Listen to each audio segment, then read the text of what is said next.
Good afternoon, everyone. Welcome to the Transportation and Environment Committee. Today we're going to have a briefing on the countywide transit corridors functional master plan, which calls for a bus rapid transit line between Burtonsville and the Silver Spring CBD with a dedicated lane for express buses along most of its length.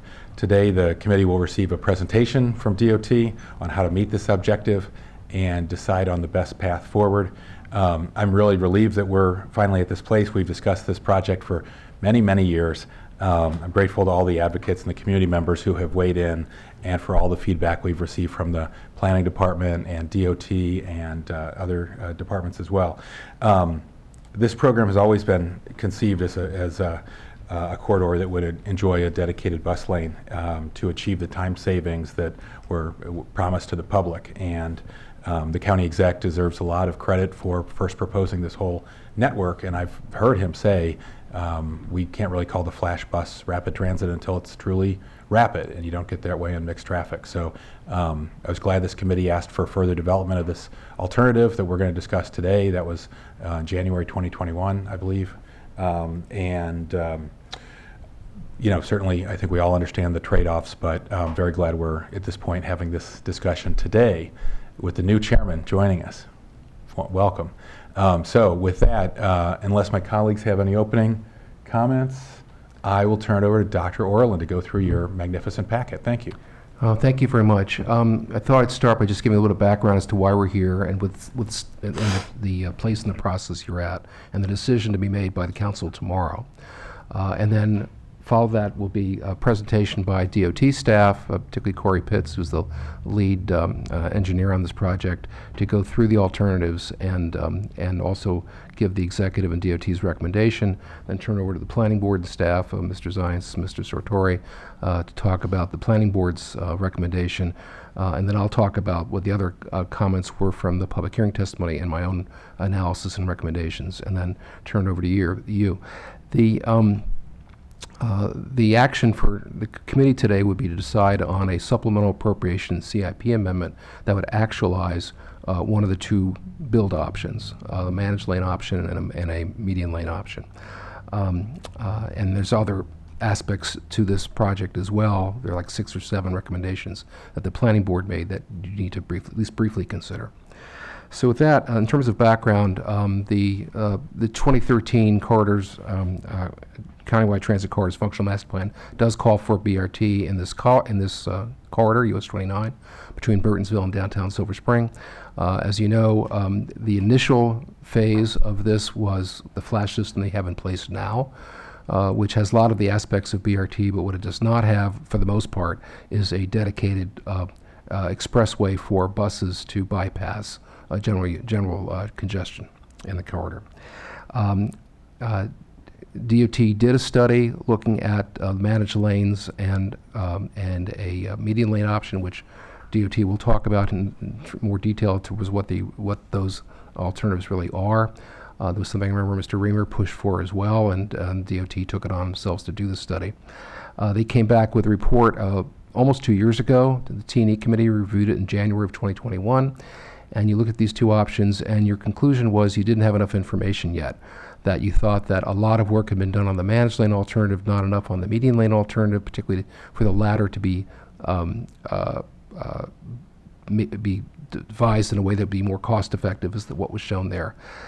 So although the executive at that time was asking for $6 million to be programmed and appropriated to carry the managed lane option to the next phase, which is preliminary design, the council ultimately decided not to do that. They programmed the $6 million, but they didn't appropriate any of that money. Instead, they appropriated another $250,000 to do this follow-up study, which would, again, bring these two options to more equipoise in terms of how much analysis was done on each.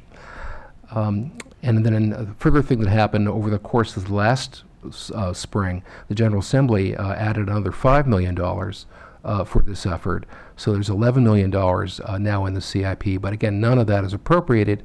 It's awaiting for your decision as to which option to proceed with, and that would be the point, which is now and tomorrow, for the council to appropriate as well as program the funds. So with that as background, I want to turn it over to DOT to go through its PowerPoint, and then they'll be followed again by Planning Board and then myself again. So, Thanks, Glenn. So we'll run through a quick summary of the additional analysis that was performed and answer any questions you may have. Next slide, Glenn.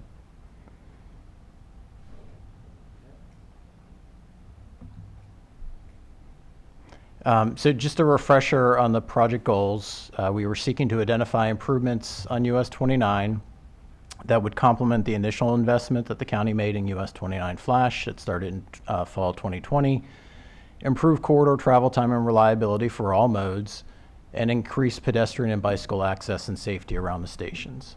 Next slide. The three alternatives that are up for consideration are the no build, which would be doing nothing other than what's been currently placed out on the corridor today.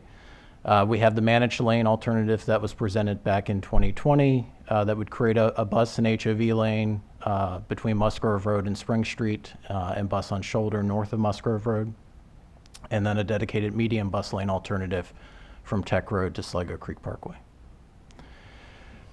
So just a refresher of the managed lane alternative. So in the morning period, running southbound, there would be the creation of a fourth lane that would be for buses and HOV vehicles between Musgrove Road and Stewart Lane.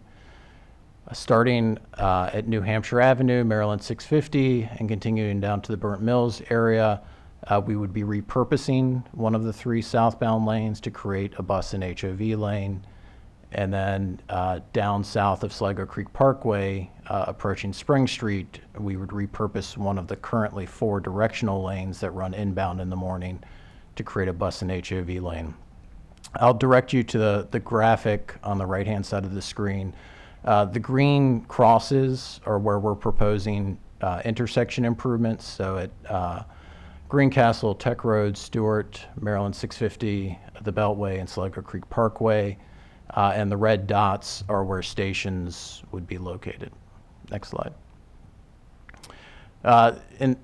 Yes. Tom. So how many lanes are we today? Is it 3 and 3? 3. Yes. In the evening rush, the configuration would flip, so there'd be an additional bus and HOV lane running northbound, and the configuration would look the opposite of the southbound configuration in the morning. The medium bus lane alternative would seek to create between Tech Road and Sligo Creek Parkway a combination of dual and single lane medium busway. There would be 2 intersection improvements that were identified through the additional analysis, the one at Greencastle up at the northern end, and the Beltway ramp at I-495 and southbound US 29.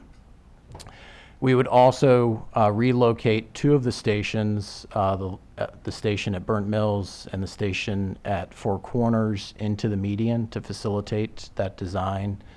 And we studied the addition of a station at Franklin Avenue, which is shown on the diagram as well. So touching just briefly on the station relocations that would need to be facilitated by the median busway. So at Burnt Mills, we would relocate one of the stations into the median. We would shift the northbound station up to the next block, taking advantage of what we anticipate to be a property impact. And this would put the 2 stations at a signalized intersection at Hillwood Drive. Next slide. No, both of the, if you flip back, Glenn.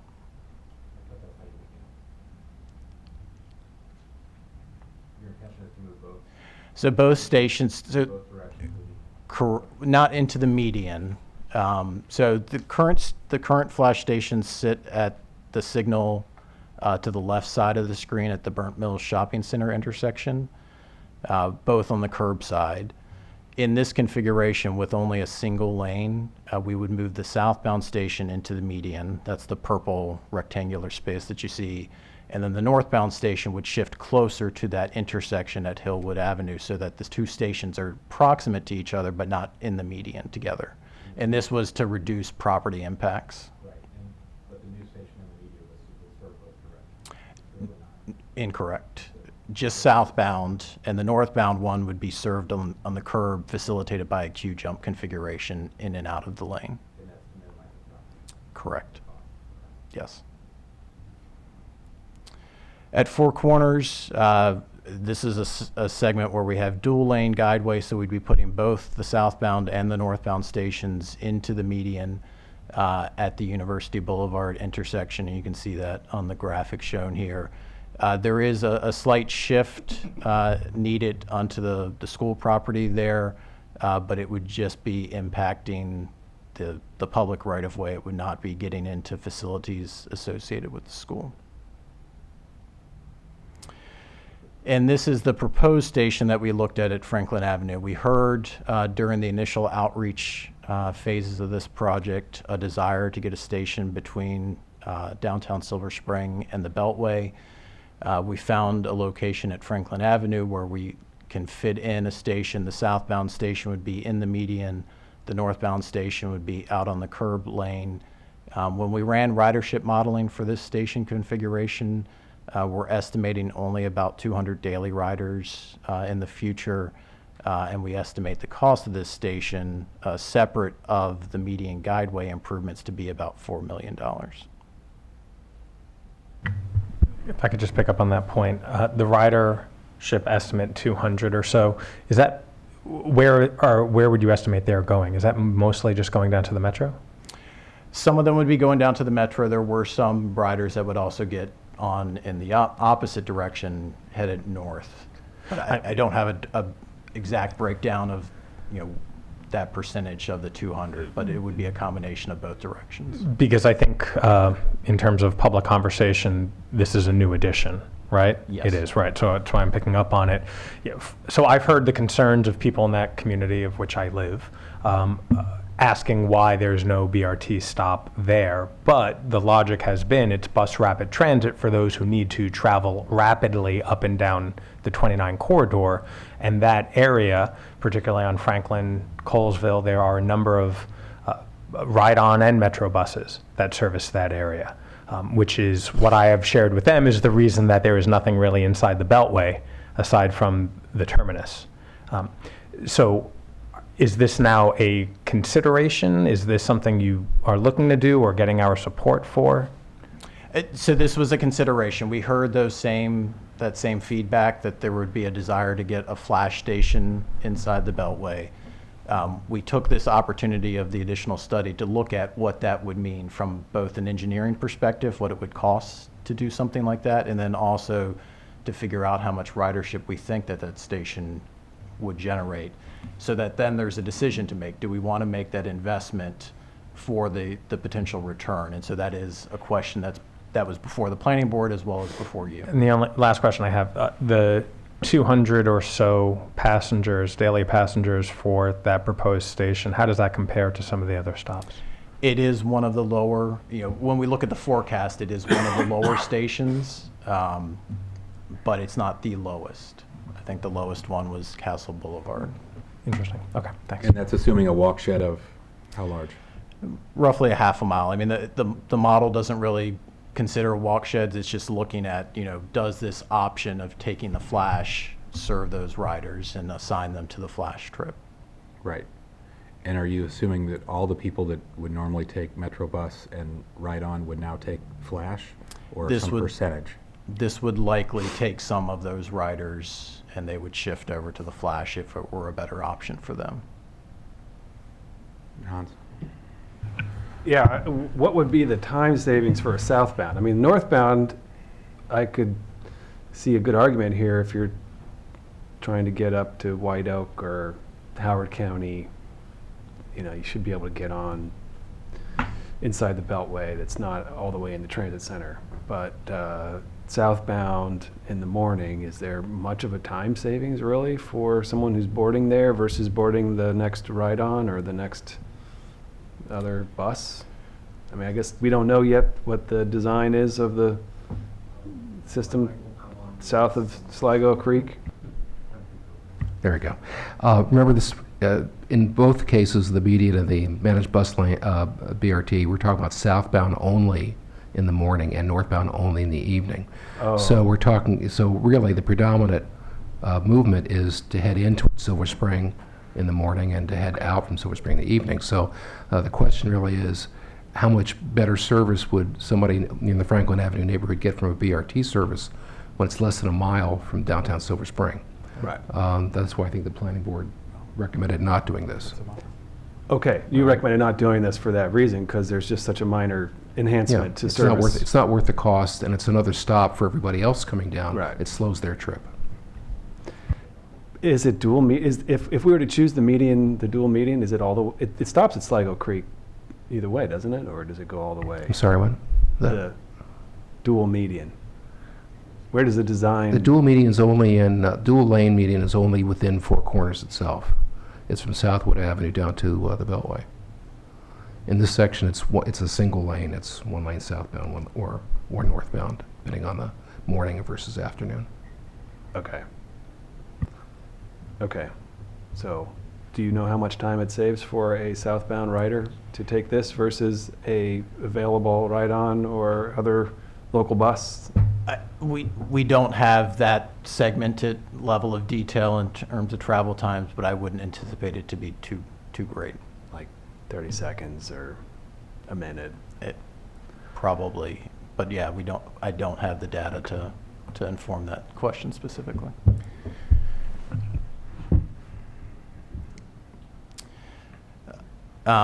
So moving on. I'm sorry, one last. Yes. Sorry, since we're No. torturing you with answer questions. So it wasn't mentioned, but between then Sligo Creek Parkway and downtown Silver Spring, the single lane option in the median presupposes the elimination, right, of the reversible lane currently, which I'm not a fan of. And state highways, you wouldn't be doing that on either side of the lane, right? So it presupposes getting rid of that, and state highways okay with that. So we did look at a configuration where even in the median lane configuration south of Sligo, we would take one of those lanes and convert it to a bus-only lane.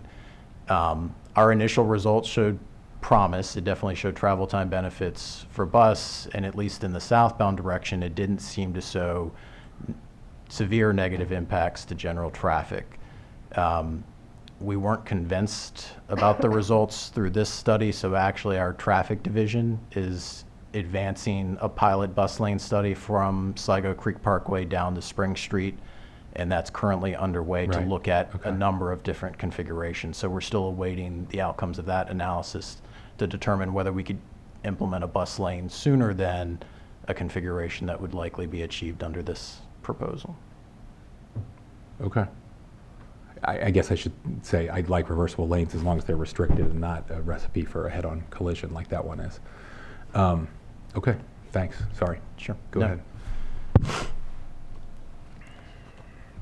So we also, as part of the median bus lane, would have to change access restrictions along the corridor. And so looking at certain intersections along the corridor, primarily in the Four Corners, Burnt Mills, and then south of the Beltway, we identified those intersections where the turning movements in the peak directions were the lowest, and proposed that we would restrict left turning access at those intersections. And so those vehicles would then shift to the next available signalized intersection to access their neighborhoods. And that's what this graphic shows, is that the access restrictions are where the no left turns are indicated, and the arrows indicate where those movements would shift to reach the intersection or to reach the neighborhood. And this is in response to keeping the busway safe and not having vehicles turn across the busway in an unsignalized condition. Can you keep that? So the only places you could turn left would be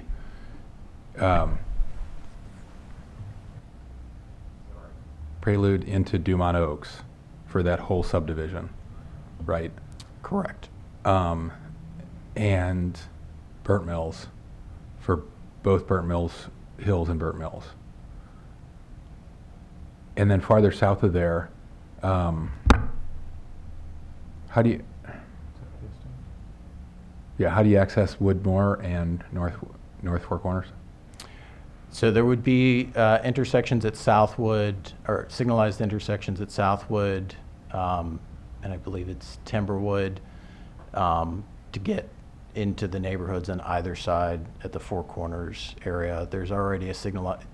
There already is a signal at Lanark as well. So we're not proposing removing any existing signals. These would be new traffic signals that would also be installed.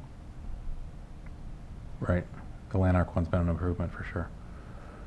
And then okay, so what is the greatest distance a driver would have to travel without having access to a left turn? I don't have that information. Okay. Just for the sake of argument, so when northbound drivers come up 16th Street now and go through 16th Street Circle, which isn't a circle, onto Colesville, there's been those decisions in recent years to remove each of the left turns until you get to like Spring Street or beyond it, right?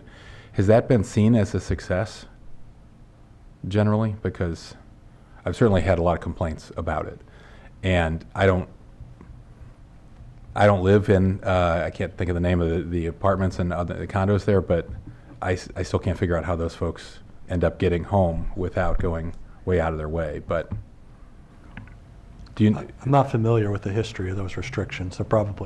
They would have been done by SHA for a safety purpose, but I'm not sure how they've been received. I don't think we've received a lot of You feedback haven't, about okay. it. And these distances are relatively modest. I mean, they're This is smaller, yeah. a few no, thousand feet. There you go past like 6 intersections that say no left Yeah. turn. Yes, in a row, probably. Okay, sorry. Go ahead, Councilmember Glass. So go back one more, I'm sorry. One more before that. Yep, to the map. Perfect, thank you. So the map on the right, I can see my house. And so this question is not coming from me, it's coming you from see my Russell? neighbors, right? So south of the Beltway, the only left turn is on Hastings, correct? You can then, according to this, no left turn onto Brewster or any of those other roads until Franklin. Would that be correct? That is correct. Okay. No longer Leeton.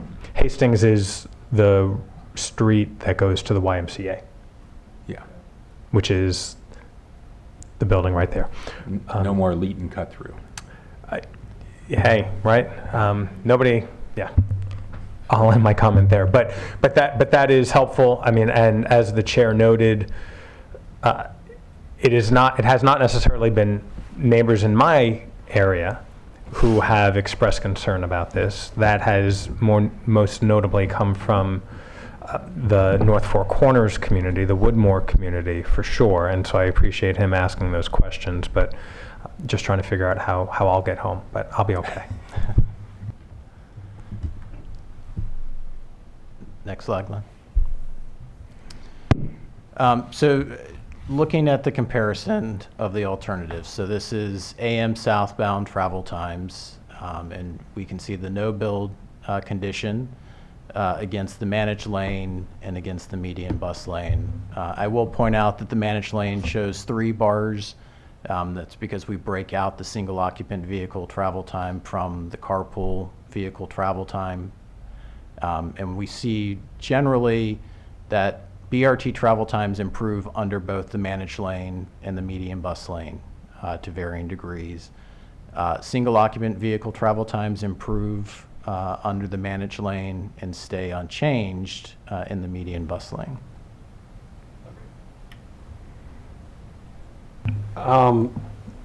This carpooling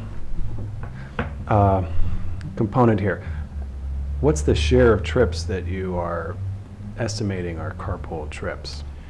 So in the traffic simulation, we estimated that an additional 10% would carpool on top of people that already carpool, even though there is no incentive to carpool in the corridor. And so that worked out to about 20 to 25% of vehicles would be carpool vehicles in the corridor. This, we felt, was a fairly conservative estimate given what we've observed in the corridor. Really? And the potential for carpooling in the corridor. You've expand on that. I mean, it sounds really high to me. Are there analogous settings where you've seen something like this work? But first, go to your observed.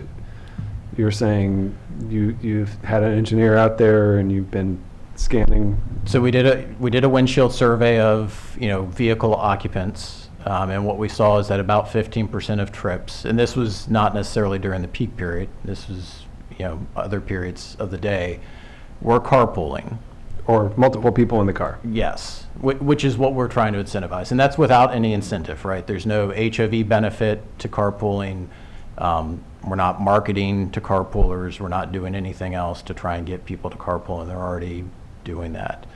And so we felt like a shift of an additional 10% would not be a huge change, given that there would now be an incentive to do this. There would be a carpool lane that would provide travel time benefits to carpools, as well as other things that our commuter services division could do to try and incentivize carpooling. I mean, I guess I would ask for comments on this. I mean, it seems like a significant assumption, and under that assumption, it would seem like the total number of riders in multiple passenger vehicles is highest. But I don't know. It just it concerns me.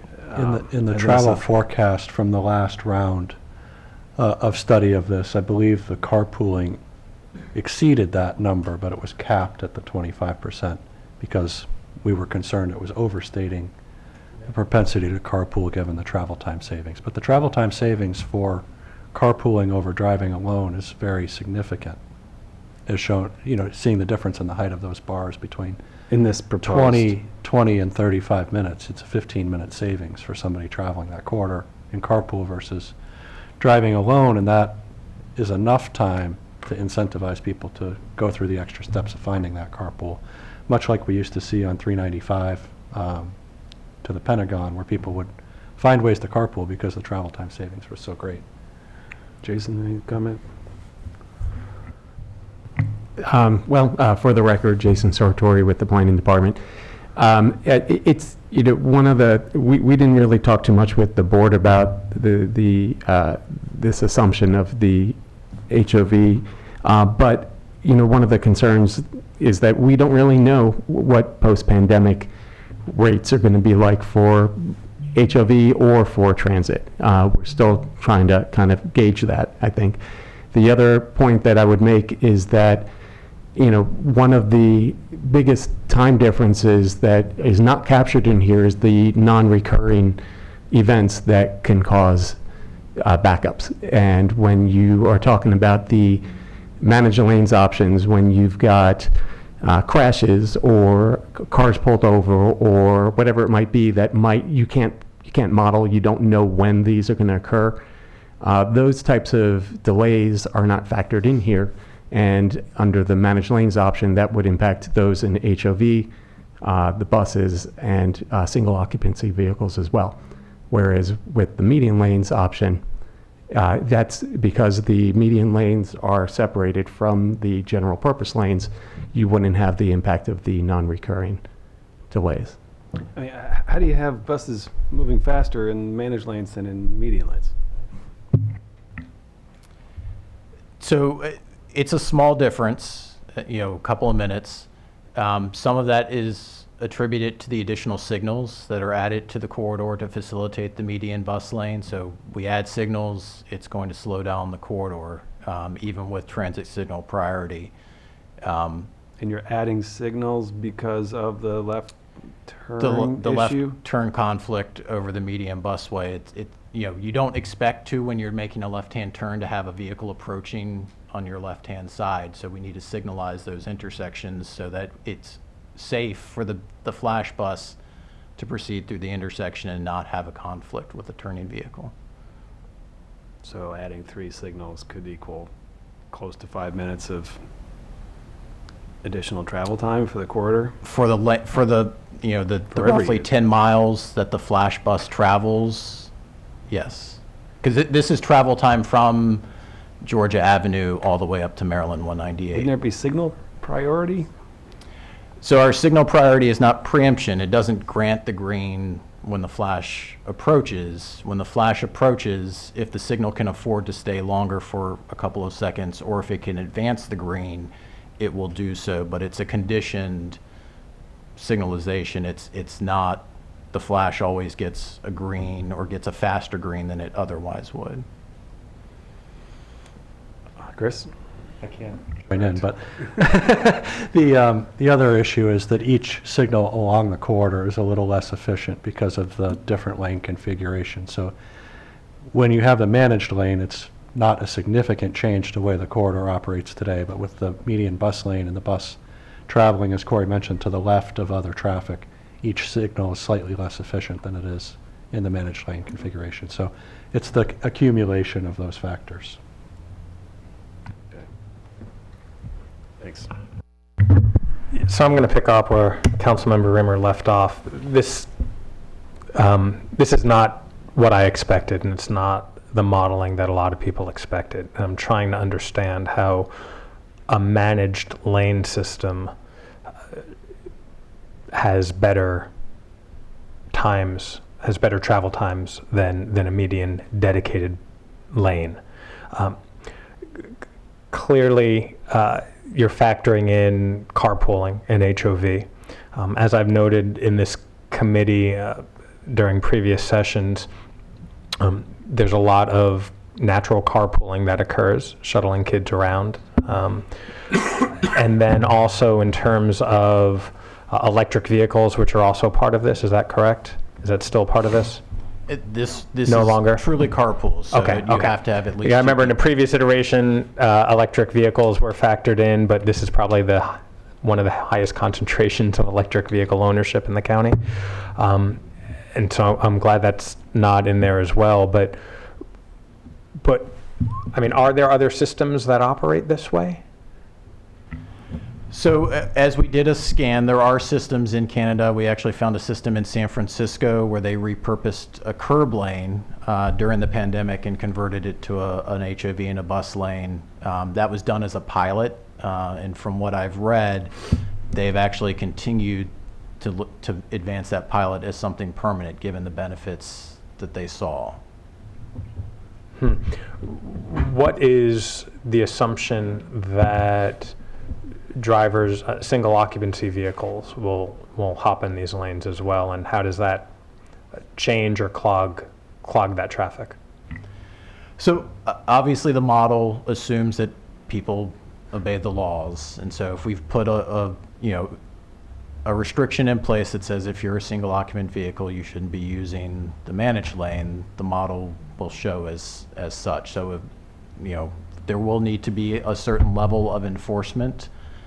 Whether that's manual enforcement, people out there on the street ticketing people, or camera enforcement, which we're seeing more and more of, there will need to be enforcement in order to realize the travel times that are reported for the managed lane. Sorry, do we have state authority to enforce?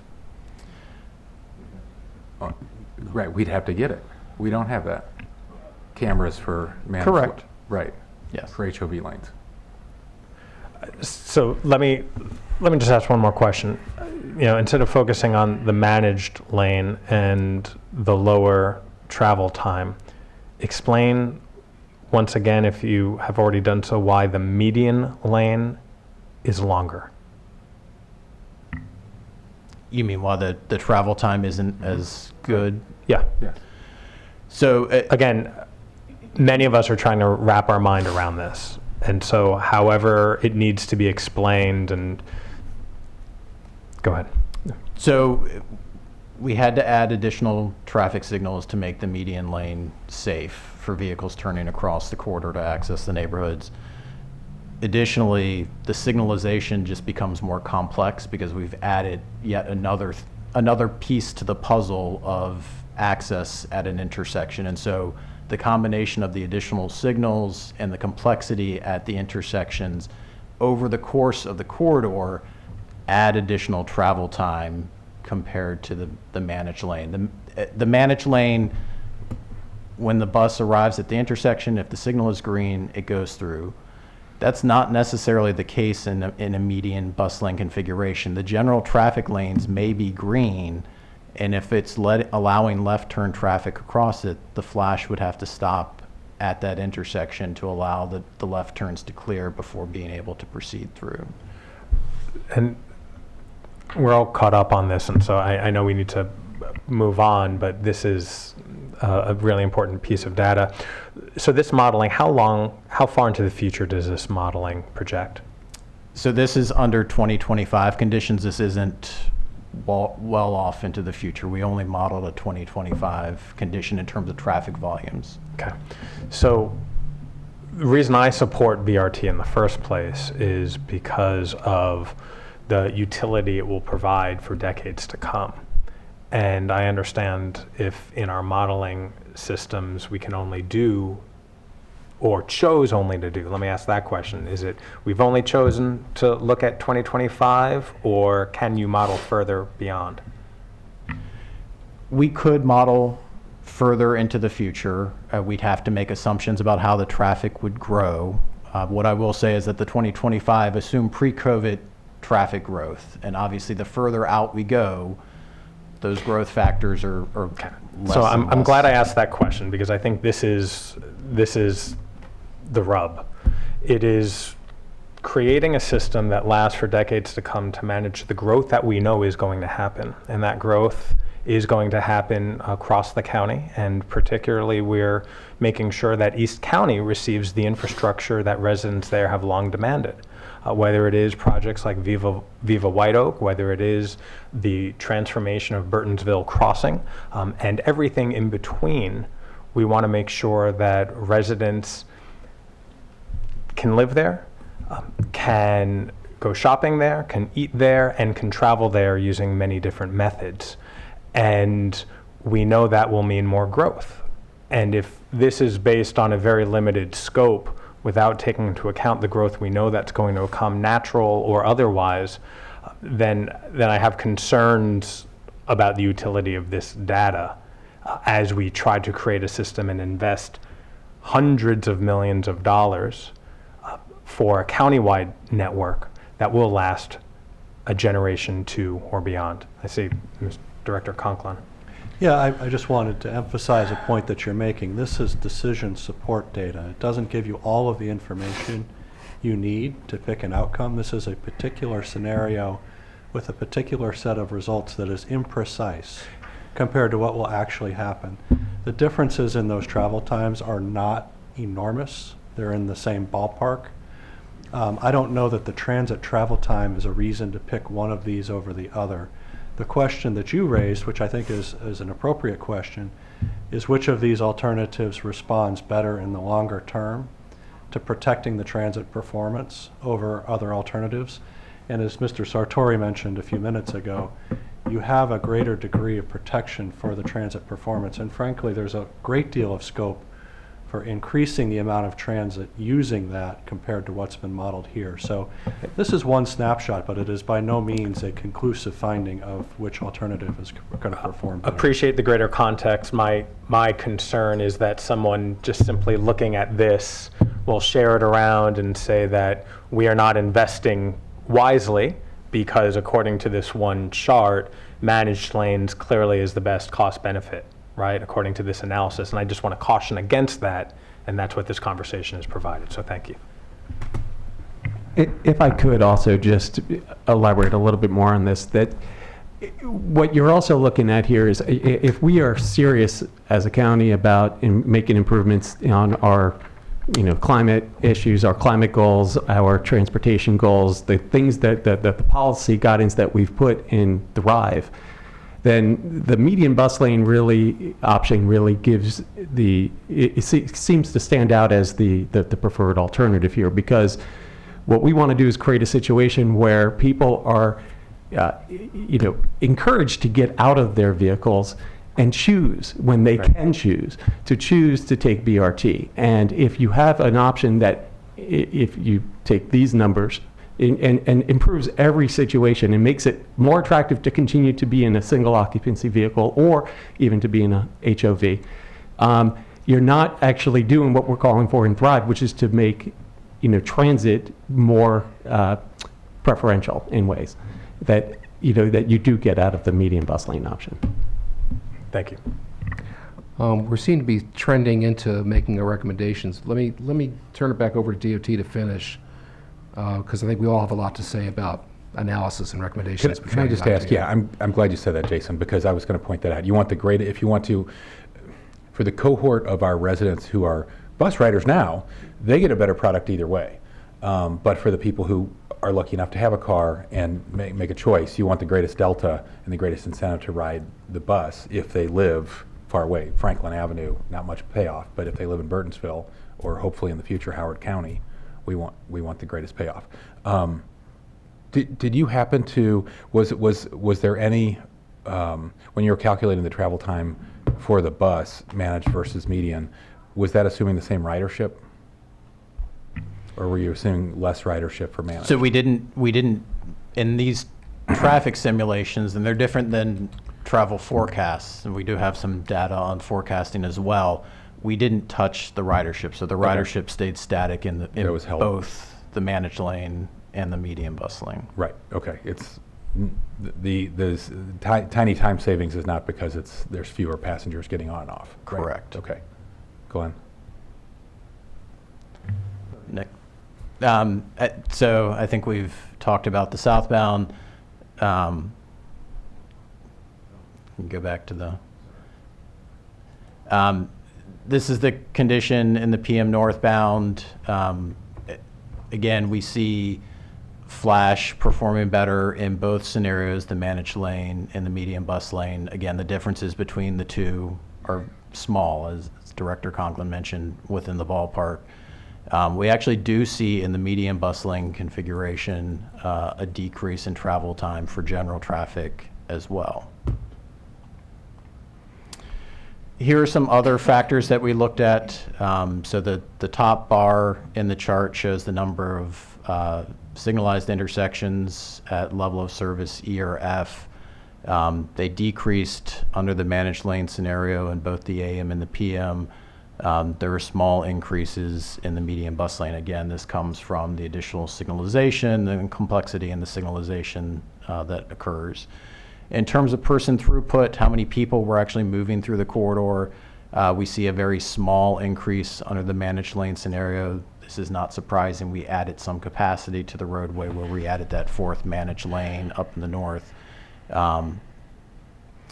In terms of boardings, we do see the highest ridership increase under the median bus lane. So by incentivizing and growing the and making the Flash better, we see more riders choosing the Flash. In terms of right-of-way impacts for the two alternatives, again, fairly close, 6.9 acres versus 5.5 under the managed and median scenarios. And the costs of the two projects, $105 million under the managed lane scenario and $128 million under the median bus lane.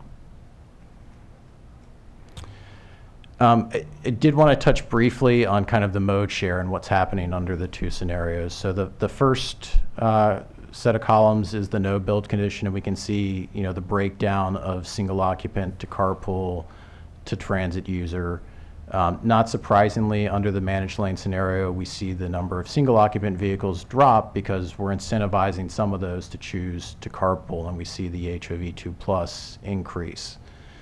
Under the median busway, what we see is that the transit percentage increases, the single occupant vehicle percentage stays roughly the same, and the carpool percentage drops just slightly.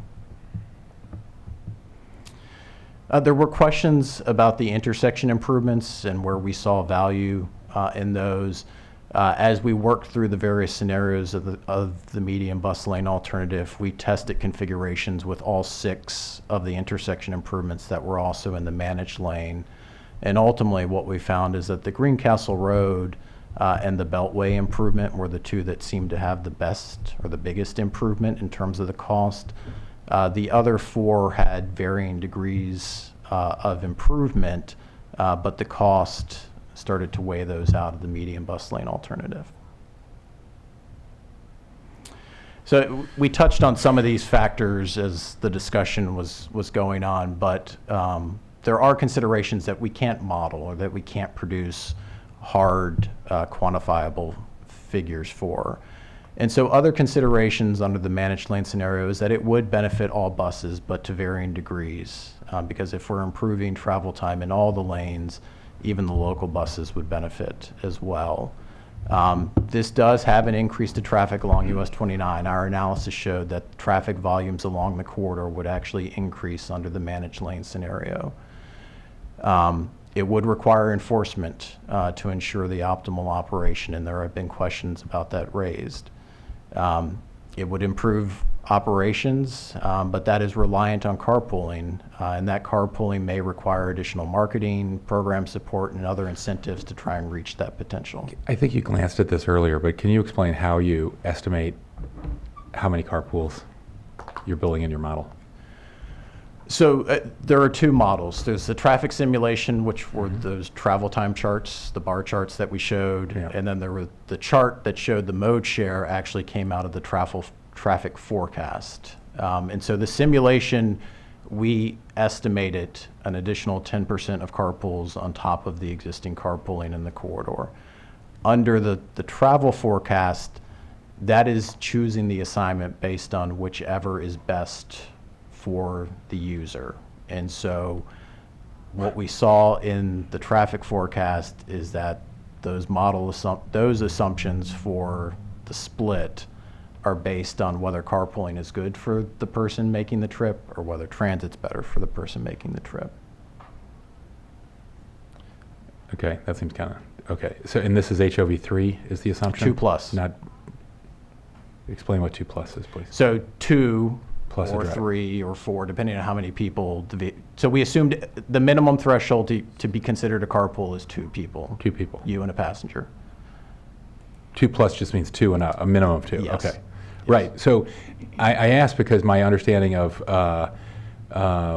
what's happened in, well, Virginia and other states is right there.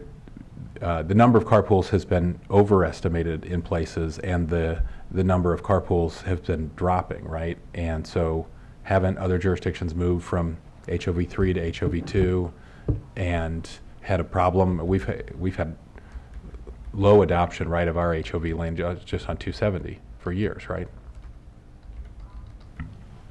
Is that incorrect? Well, Is my memory wrong? The trends are moving the opposite direction, but a lot of that has to do with switching from HOV exclusive lanes to HOV toll lanes and trying to control the floor on those. And that's something you would see on a corridor like this as well. If we were oversubscribed in that managed lane, we would look to change the policy from 2 to 3, and that would dislocate a lot of carpoolers who would be carpooling under the 2 policy and require them to find another path. But the number of carpools has been growing in the last few years? No, I don't think it has. It's clearly over the last 3 years it has declined. Right. Declined relatively dramatically. I don't think there was a marked change in carpooling in the few years before that. In fact, there are more carpool facilities, so I don't have the data, but I would suspect that carpooling was steady through that period. The chairman wants to get in here. For the record, Jeff Zients, Chair of the Planning Board Yeah. and ex-transportation modeler for a million years ago. And the first thing What are I your did- qualifications? Excuse me? Sorry, nothing. Go on. One of the Ignore me. first things I did was model HOVs and car occupancy, and Mm-hmm. it was a long-term decline in 1975. It has still declined. Right. And in the last couple of years, it went from 5%, according to the COGS survey, from 5% to 2%. Right.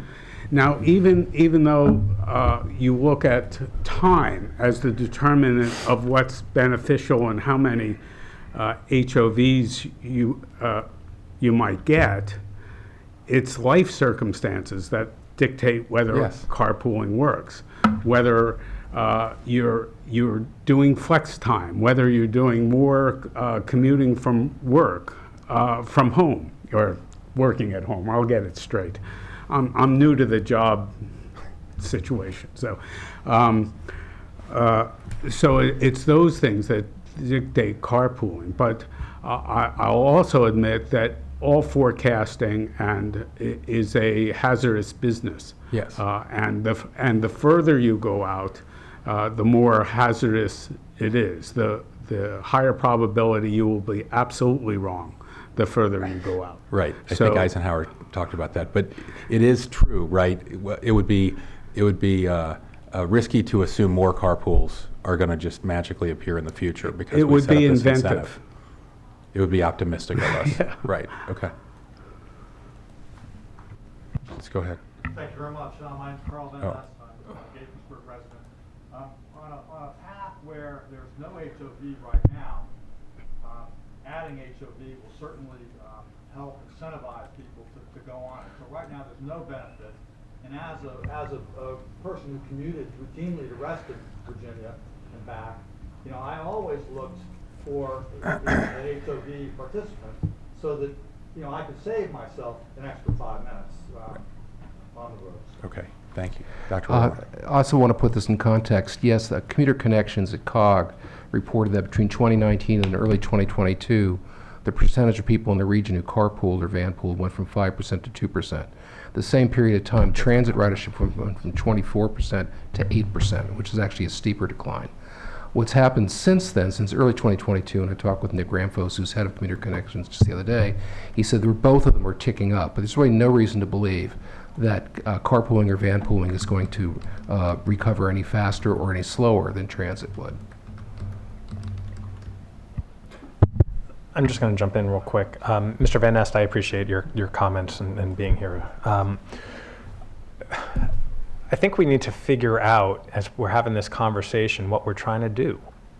Are we creating lanes for buses and for public transportation, or are we creating lanes for buses and people who carpool, which is as little as 2 people? And along this corridor, along the Route 29 corridor, you have the highest percentage of homes with fewest cars. So by the very nature there, you are going to have more people who naturally carpool. And my husband and I when we first moved to the neighborhood that was on that map, we had 1 car. And I know many, many people who have 1 car. And so whenever they're going out, they are typically 2 or 3 people in that car.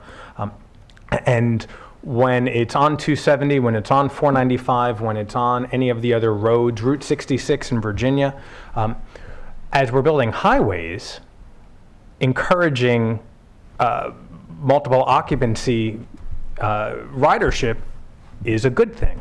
And you incentivize that because you can go into a faster lane, you can go into the HOV lane, whatever it might be. But we're not on a highway. And we're on a state road which is heavily trafficked, full of commercial and residential uses. And so I think we just have to keep coming back to the central question of what are we trying to do? Is it a catch-all just to move whomever we want faster, or is it actually going to be for the utility of bus rapid transit? And so I want us to keep focusing on that question as we move forward.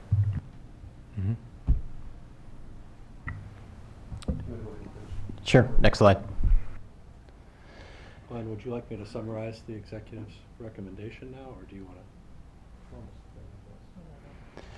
to? So similarly, there are other considerations with the median lane configuration. And so this configuration would provide a stronger level of protection from unauthorized use for transit lanes, as well as from the friction between the general purpose lanes and the turning movements. And this was something that Mr. Sartori touched on. This provides a higher level of reliability for the bus service. It's less impacted by congestion, whether that's regularly recurring congestion or that irregular congestion that happens whenever we have incidents along the corridor. The transitways give the bus a more prominent place within the streetscape, if that is the focus of this effort. They are consistent with the master plan, and the way this was modeled, that's not to say that this couldn't be done differently, but the way it was modeled is this would only benefit the Flash and potentially other express services, but there are other considerations that could be made. In other words, local buses could have access to the medians. There's a way that could be done. If it made sense and didn't disrupt their ability to serve the local stops on the curb, yes, that could be looked at, but recognizing that we wouldn't be relocating all the local bus stops into the median, that would have to be something that would be heavily weighed. Thanks. So this is my last slide, and then I can turn it over to others.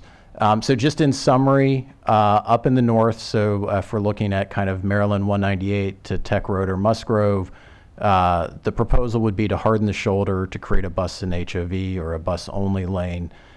This actually isn't the proposal that's before the T&E committee today. When we looked at this, we found the far northern limits of either a managed lane or a medium bus lane to be not that great, and would be an additional 54 million or 72 million on top of the numbers I quoted earlier.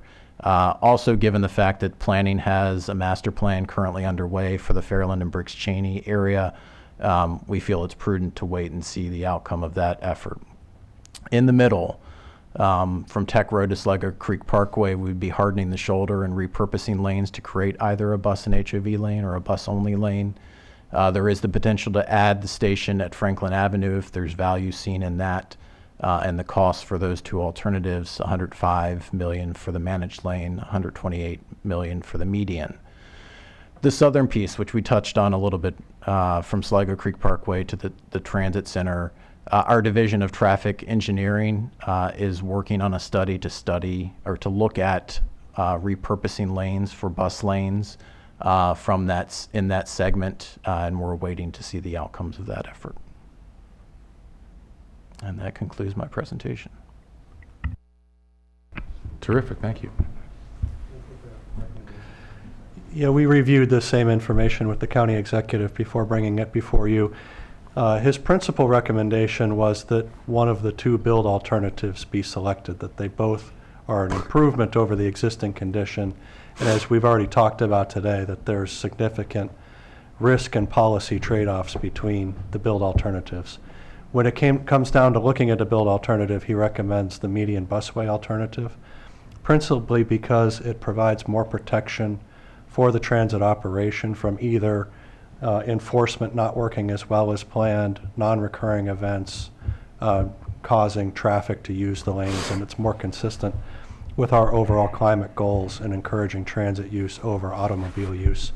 And lastly, a main point was that it provides a lot more scope for far greater expansion of transit service in the future than what we've modeled in this study, so that we have a much more robust and resilient corridor for the future. That's being weighed against, of course, the managed lane alternative, which has a greater level of benefits in the short term and less construction-related risk associated with it. But looking at all of those trade-offs, he recommends that you adopt the median bus lane alternative. Great, thank you. Chris, I'm just curious, what's this status of your latest conversation with our friends in Howard County? I'll actually let Joanna to speak to that. She's been involved in that on a daily basis. So we've been actively working with Howard County on the extension of the line. We had put in actually a request for federal funding to purchase vehicles. Mm-hmm. It was an earmark. We haven't heard back about that. But Howard County is still considering whether they can pay for buses even, if we don't Sure. get the earmark. Obviously, we prefer to get the federal funding. So they're working on a scope to design 3 stations up in Howard County. Mm-hmm. We're working on an MOU for how we would actually operate it. The idea is that Howard County will pay for the buses and for the operating cost, but Montgomery County will actually operate the service. Mm-hmm. It'll be peak only to start. We have agreed that it doesn't make sense for people to actually transfer at Burtonsville, like asking Mm-hmm. people to get off. So we're looking at ways that we can integrate those buses in with the buses we have now, so you would have a 1-seat ride all the way from Columbia down to Silver Spring.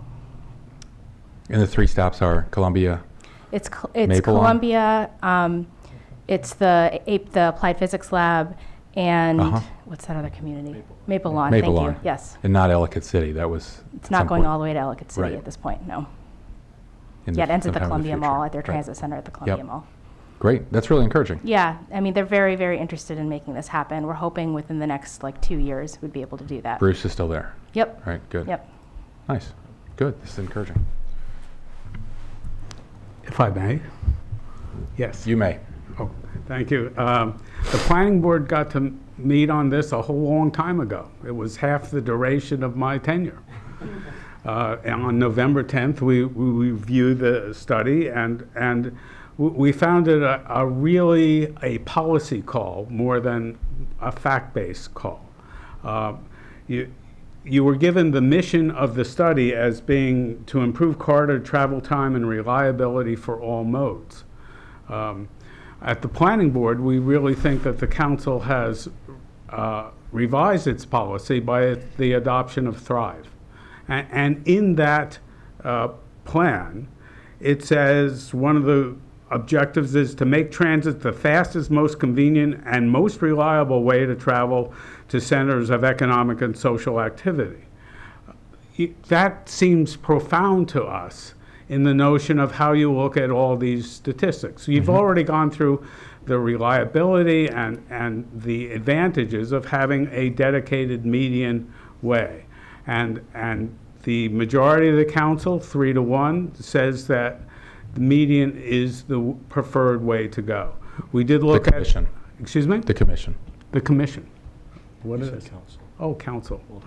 I forget which seat I'm in. We're confused enough. All with right. that. I just want, I'm sorry.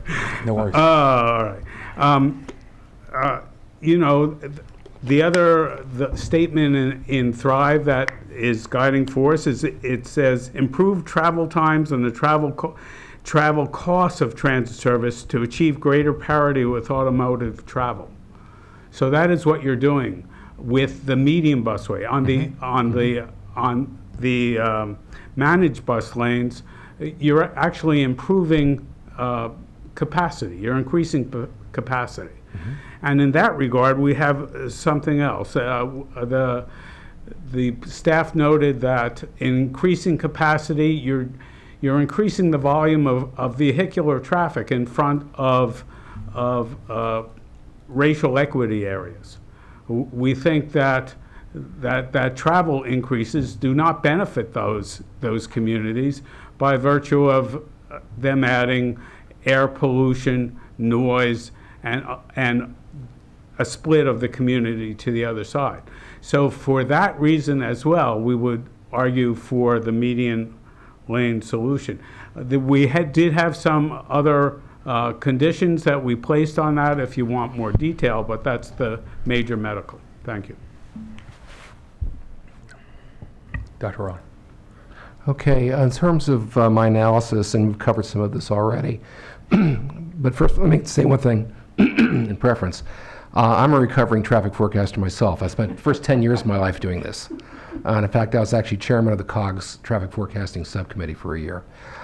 So I know where I speak on this. And all forecasts are the basis for decisions on every transportation project, particularly at the federal level. If you're going to apply for federal aid, you're looking out 20 years in the future at least, 20, 25, sometimes 30. So when we go to the next phase, likely what's going to happen is you're going to see 2040 forecasts for everything. In this study we have, if you notice, there were some 2025 forecasts and some that are 2040, but it would be all 2040 in that. And yes, we don't know for sure what's going to happen in 2040. But there's no reason to believe that the numbers in terms of the trends are going to be higher or lower. Just because you don't necessarily believe the numbers you see right here doesn't mean they're not going to necessarily be better for one option or the other. So you basically, it's not so much that you're right or wrong, you try to be consistent. You try to treat each alternative consistently, and that's what was done here. Summarize, again, under all modes, the managed lane does better. It's 5 minutes faster for BRT itself, for the reasons that Corey pointed out, and 6 minutes faster in the evening. Under the carpool and vanpool, one of the reasons why I see a large increase in carpooling and vanpooling is because there's a 57% improvement in terms of travel time for people going the entire corridor from Burtonsville to Silver Spring, with that lane be able to be used by carpools and vanpools, and a 31% faster trip in the morning.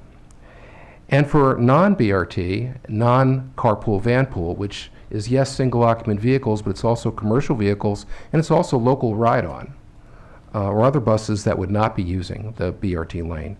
It's 12 minutes faster in the morning and 7 minutes faster in the evening. The cost, and well, one more thing about the ridership. There's the equity emphasis areas in this corridor are mostly north of the Beltway. And in that section is where you have the best travel time advantage compared to inside the Beltway, because most of the traffic is going southbound to Silver Spring, or to the Beltway, or going northbound from Silver Spring or the Beltway. You remember from the Thrive discussion that your racial equity consultant said that BIPOC residents, I'm quoting, said that transportation policies were being too focused on transit and not acknowledging the needs of the working class who rely on their vehicles to access jobs and employment. I would point out that, again, many of the people in this corridor only have one car, and they need to be able to go by any way they can go, whether it's by single occupant vehicle or by carpool, vanpool, or by transit. And not everybody is going where the transit is going. There's a lot of trip making being done in patterns which don't fit neatly into even expanded transit access. And so in that respect, I would strongly suggest that the managed lane option really is the best alternative for addressing the historic inequities in East County, because it provides access to everyone living in East County, not just for those who can use BRT. As far as the larger number of vehicles using 29, how many people actually live on 29 north of the Beltway, actually have houses front on it, are impacted by the somewhat larger amount of traffic? The answer is almost none. There are very few houses that front on it. Particularly when you get north of White Oak, none at all. Yet it does serve the residents and businesses in that part of the area by giving them a faster trip. The cost estimate, well, on top of page 6, you'll see actually one of the forecasts, which is for 2040, looking at the non-auto driver mode share. And that is really, I think, the key metric. It isn't so much how many people are taking transit versus not. It's the number of people who are not driving versus those that are driving. Non-auto driver mode share. And what you find is that the managed lane option has by far the best wherever you are in the corridor, Paint Branch, Northwest Branch, Four Corners, or Spring Street. One of the critiques of the managed lane option was that ride sharing is much reduced, and we talked about this. Both ride sharing and transit is way down from what it was pre-COVID. Both are ticking back up again, but I guess there's no reason to believe that one's not going to come back better than the other. Neighborhood access, we talked about that. There are 10 locations where, under the median lane option, you'd be restricting traffic going into neighborhoods that have to take a turn that they normally wouldn't be taking. And you don't have any of that with the managed lane option. The costs have been characterized as being the difference between $105 million for managed lane, $128 for the median lane. Actually, the difference is greater than that because it's not an apples-to-apples comparison, which is what the committee wanted when it talked about this project back in January of 2021. The managed lane option includes 6 intersection improvements. The median lane option only has 1. Those intersection improvements, while useful to some degree, and we just talked about how some of them are maybe more useful than others, are not particularly important as it comes to what your transit project is. In fact, since this is a transit project, if you wanted to do those intersection improvements, they ought to be done under a different project anyway, just as you separated out the bike and pedestrian improvements. You might remember the original study also looked at bike ped improvements, and you followed that up by immediately establishing the US 29 bike ped PDF, and you've dedicated millions of dollars already to that program. So the difference is really not $23 million between 105 and 128. The difference is the difference between 82.5 and 124.6, or 42.1 million, which is a 34% reduction. Same is true with the right-of-way. The right-of-way is shown as being a little bit more impacted with the managed lane versus the median lane, but that's a function of the intersection improvements. Take those intersection improvements out, and actually the managed lane has slightly less impact on right-of-way than the median lane, although I would say both of them are really quite small. I don't want to overemphasize that point. A couple other advantages of the managed lane is that, first of all, there is construction impacts of creating barriers in the median to separate the buses from the other lanes. That will take a couple of years to do and will, again, make traffic along 29 let's leave it at that, very, very difficult over that period. You don't have that with the managed lane option. And secondly, one of the things that wasn't modeled at all is there is the opportunity under the managed lane option to actually run in the off-peak direction. In other words, not just southbound in the morning and northbound in the evening, but also northbound in the morning and southbound in the evening, because you're creating that fourth lane. Or if you choose, you could repurpose the lane further south when we're talking about repurposing. And you could provide at least a few minutes, not very much, but a few minutes more travel time advantage for people heading northbound in the morning, say to Viva White Oak or to any other destinations for trips, for jobs in that corridor. Now, the advantage of the median lane option, one that's been purported, is that it adheres closer to the master plan. And there are two master plans involved. One is the 2013 BRT corridor plan, which does clearly show that there is the aspiration for a dedicated bus lane. And obviously the median bus lane does that along, not the entire corridor, but part of it.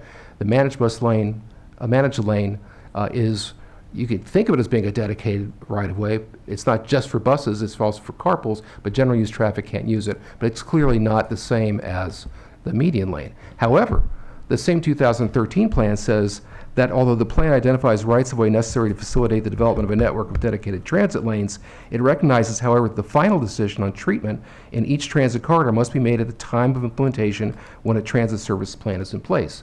In other words, once you know more about what is actually doable in this corridor, and I would stipulate that you have a lot of that information now. And then the question came up about Thrive. What meets Thrive? I actually printed out the policies in Thrive having to do with transit. I'll just read them very quickly. One says build a network of rail, bus rapid transit, and local bus infrastructure and services, including demand-responsive transit services that make transit the fastest, most convenient, and most reliable way to travel to centers of economic, social, and educational activity and opportunity. Both these options do that. Both of them do that. Second one, convert existing general-purpose traffic lanes to dedicated transit lanes in a manner consistent with other county policies. The median lane does not do that. The managed lane, depending on whether you think of a bus carpool lane being a dedicated lane, does do that. Improve travel times and travel costs of transit services to achieve greater parity with automotive travel. Both of them do that. Both of them create a much greater incentive to take transit in the case of the managed lane to carpool than it would be to stay in a single occupant vehicle. That's one of the reasons why and I was surprised by this too, that the HOV percentage is much higher than is what it was. I think Mr. Reamer wrote that up. And it's because of the travel time advantage of 57% in the morning. It makes that huge difference. Connect historically disadvantaged people in parts of the county to jobs, amenities, and services by prioritizing investments in increasing access to frequent and reliable morning to late night transit service. Well, it's true that there is same amount of transit service under both options. As pointed out, the transit service on BRT and on local bus would be marginally better under the managed lane option than under the median lane option. And if you think of this more broadly in terms of not just people taking transit itself, but people not using their cars, you take into account carpools and van pools, the advantage is much, much greater. And the last one, which is appropriate, which has to do with this area, ensure safe and comfortable access to transit stations via walking, rolling, and bicycling. Both of these options have the same ped bike improvements coming to each of these stations.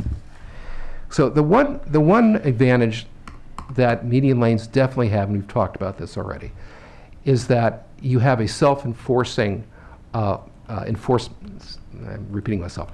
Self-enforcing enforcement situation when you have a median lane which has barriers on either side. When you have a lane that's not separated by barriers, there is the propensity for scofflaws. And there's two types of enforcement that you can put into place to try to keep that from happening. One is direct police enforcement, which in this corridor south of White Oak is going to be close to impossible because there's no place to pull people over. But camera enforcement, which becomes more and more what we're relying upon for this kind of thing, is very doable. And there are other jurisdictions, and point out San Francisco and other places that are looking at or have actually implemented camera enforcement. And if you have camera enforcement with a heavy fine, then that will be self-enforcing to a large degree. Perfect? No.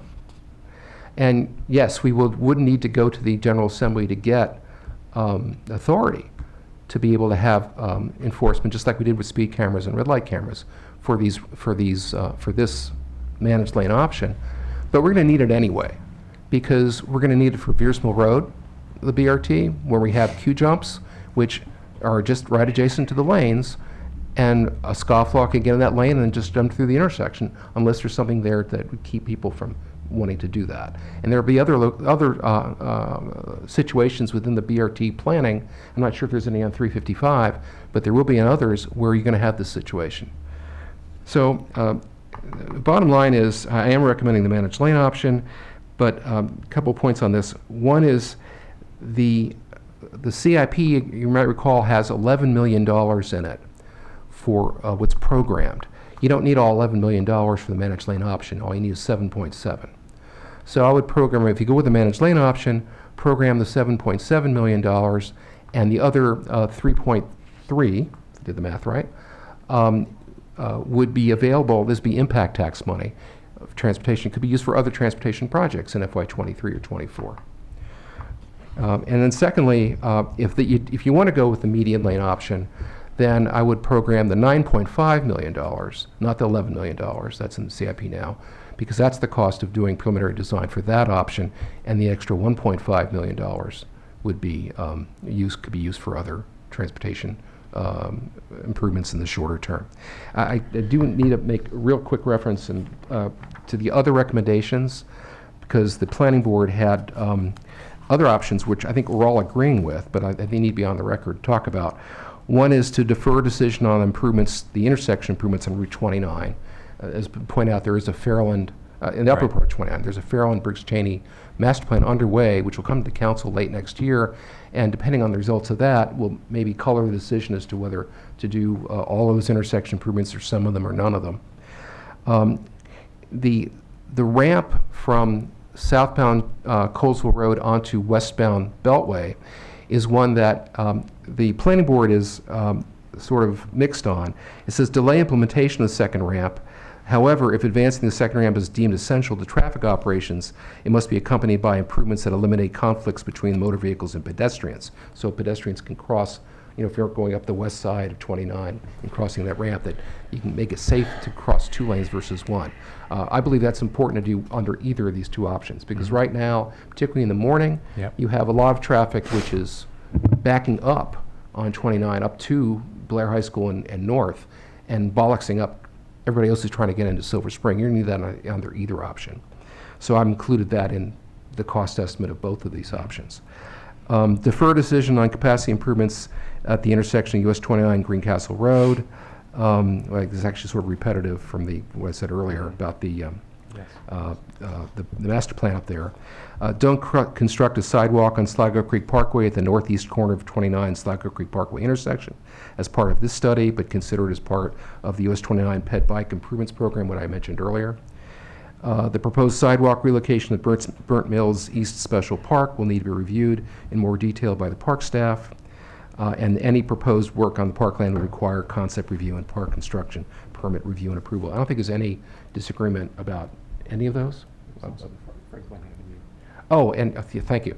And I think all parties agree that we should not do the Franklin Avenue stop, whether it's managed lane or a median lane, for the reason that the ridership there is relatively very low, actually, and the travel time advantage for folks using BRT is very minor compared to just a regular ride-on. You're less than a mile away from Silver Spring, and there isn't much travel time to be saved by a bus that doesn't make a stop between there and Fenton Street versus one that maybe makes 1 or 2 other stops along the way.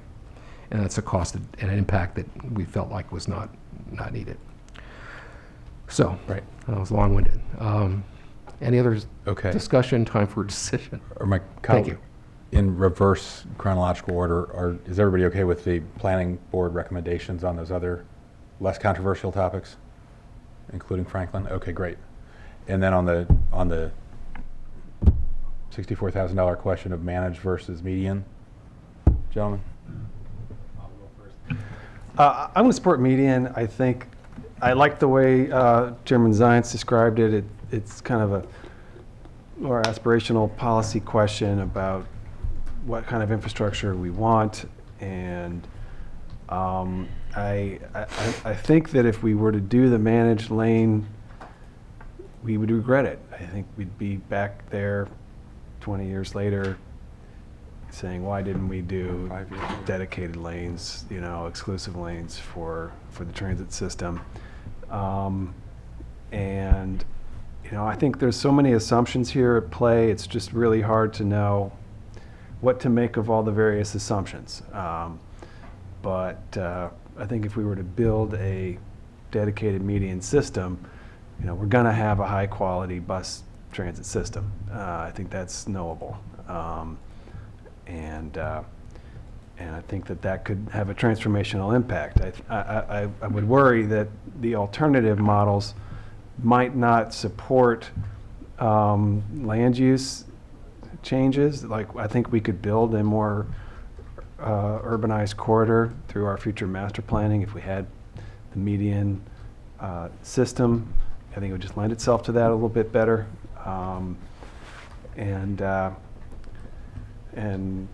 I just generally, it's hard to know what to make of the various assumptions, but I think that if we build the infrastructure that we think we need, hopefully those things will work themselves around that. So that's why I support that. Okay, great.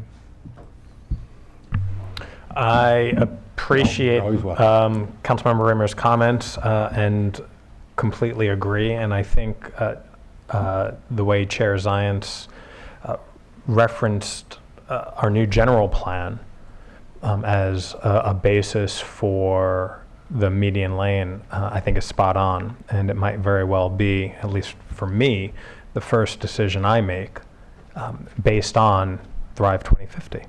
And it's in support of transit. Because we, in this document, in Thrive 2050, I was looking through it as the chair was talking, because he was pulling from it so well that I wanted to see how many other references to transit there were, and there's more than 200, I think, if my Control F function works properly. But one of the metrics that is stated is, success of this is based on non-auto driver mode share. And if that's the vision that we want, and it is certainly the policy that our planet needs, then the median proposal is the best way to get there. And circling back to the conversation at the beginning with the confounding data that we were trying to figure out and reconcile, appreciate the presentation, but recognizing that it is a very limited short-term or short view forecast. I'm looking a little bit further beyond, and I'm looking decades. And I do think that the median option provides the best bet and the best investment for the residents of the county for decades to come. So I'll support that one as well. Okay. Well, there's a committee majority, but I too, I think it's all been said, but this to me is a significant decision that's a big investment in the future of the county and the region. I really hope Howard buys into this whole thing, and that this is always how the whole network has been envisioned. We're going on 10 years now, and it's really, I think, exciting that we're at this point. And as you said, Chris, the time differences aren't that significant, and we're not that confident in the data that we are sharing today. The greatest spread, I think, was 10 minutes between managed and median for cars, and that's not insignificant. But given the confidence we have, the lack of confidence we have in the data, and the lack of real clarity we have about what the demand will be in the future, I think we the only thing that makes sense is to make the real investment in reliable, durable transit, in the future for all of East County, and it's going to be a great precedent for the rest of the system as well. So I'm very comfortable with that, and I'm glad we're at this point. I'll just add, I think this is my last T&E committee meeting, so I want to tell you what a pleasure it's been working, Jeff and Jason, with you and all your predecessors at the planning department, Chris and Joanna, Corey, everybody on your team at DOT, and especially Dr. Orlin. I can't wait to watch you implement this under your iron-fisted new chair. So, thank you all very much, and we can move, Mr. Chairman, I think to the. Oh yeah.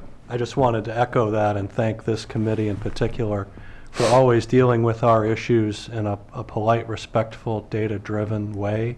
You've been absolute professionals to work with all along, and look forward to continuing that under future leadership and hopefully a similar dynamic. But thank you so much for the way you've led this committee over the last 4 years. Thank you. And I assume we're good on the dual exit ramp at 29, correct? Under either scenario, under the median. Yes? Oh. That's great. What did you recommend? What did the planning board recommend on that? So we were recommending that we defer a decision on that, but Yeah. in particular, if it does go forward, we want to make sure that there are considerations given to the safety for pedestrians and bicyclists, and there were a couple of options and things that That's should be fine. looked at. We want to make sure that that is actually, because there could be cost implications of that as well, how you provide that safe It's access. just deferring. That's fine. The one issue is the cars back up into the intersection at Four Corners, and so that's the issue, not so much how do you get people onto the beltway. It's just you're trying to preserve some integrity for that intersection. I That's think. right. What it does is it moves the queue, at least as much as possible, onto the ramp and off of Right. 29 itself. And I think within the context of the other decisions that we've made, I think, you could envision it working together okay. So. Yeah, I think you could use We'd be some happy to update the committee during the design process on that item. Great. I'd urge you to look at the ramp on the other side of 29 as well for pedestrian safety improvements, because I think both of those are risky places. And the recommendation includes all of those other conditions that Dr. Owen went through. Thank you. Okay, you got it. All right, thanks, everybody. I think we can move on to the joint committee. Thank you to my colleagues on the Fed committee. Okay. Thank you. Now we're going to have a joint T&E Fed committee, but we're going to have to stop and start again. We have a colleague who's joining virtually, so we'll just take a 2-minute break and then we'll reconvene.